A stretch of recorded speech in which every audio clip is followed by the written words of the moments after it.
The lord. రోమీయులకు రాసిన పత్రిక 10వ అధ్యాయము.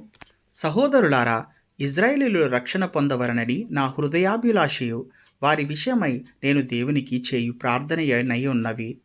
వారు దేవుని యందు ఆసక్తి గలవారని వారిని గూర్చి సాక్ష్యమిచ్చుచున్నాను. అయినను వారి ఆసక్తి జ్ఞానానుసారమైనది కాదు. ఏలయనగా వారు దేవుని నీతి నెరుగక తమ స్వనీతిని స్థాపింప పూనుకొనుచు దేవుని నీతికి లోబడలేదు. విశ్వసించు ప్రతివానికి నీతి కలుగుటకై క్రీస్తు ధర్మశాస్త్రమునకు సమాప్తి అయ్యున్నాడు. ధర్మశాస్త్ర మూలమగు నీతిని నెరవేర్చువాడు దాని వలననే జీవించునని మోషే వ్రాయిచున్నాడు. అయితే విశ్వాసం మూలమగు నీతి ఇలాగు చెప్పుచున్నది: ఎవడు పరలోకమునకు ఎక్కిపోవును అనగా క్రీస్తును క్రిందికి తెచ్చుటకు, లేక ఎవడు అగాధములోనికి దిగిపోవును అనగా క్రీస్తును మృతులలో నుండి పైకి తెచ్చుటకు అని నీవు నీ హృదయంలో అనుకొనవద్దు. అదేమని చెప్పుచున్నది: వాక్యము నీ యొద్దను నీ నోటను నీ హృదయంలోనూ ఉన్నది, అది మేము ప్రకటించు విశ్వాసవాక్యమే.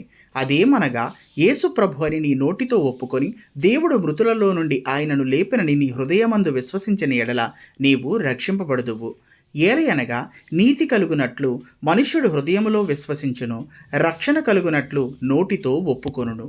ఏమనగా ఆయన యందు విశ్వాసముంచువాడెవడనూ సిగ్గుపడడని లేఖనము చెప్పుచున్నది. యూదుడని గ్రీసు దేశస్థుడని భేదము లేదు, ఒక్క ప్రభువే అందరికీ ప్రభు అయ్యుండి తనకు ప్రార్థన చేయు వారి అందరి ఎడల కృపచూపుటకు ఐశ్వర్యవంతుడై ఉన్నాడు. ఎందుకనగా ప్రభువు నామమును బట్టి ప్రార్థన చేయువాడెవడో వాడు రక్షింపబడును. వారు విశ్వసింపని వారికి ఎట్లు ప్రార్థన చేయుదురు?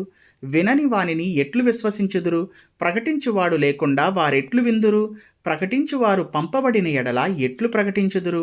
ఇందు విషయమై ఉత్తమమైన వాటిని గూర్చిన సువార్త ప్రకటించు వారి పాదములెంతో సుందరమైనవి అని వ్రాయబడి ఉన్నది. అయినను అందరూ సువార్తకు లోబడలేదు. ప్రభువా, మేము తెలియజేసిన సమాచారం ఎవడు నమ్మెను అని యెషయా చెప్పుచున్నాడు గదా.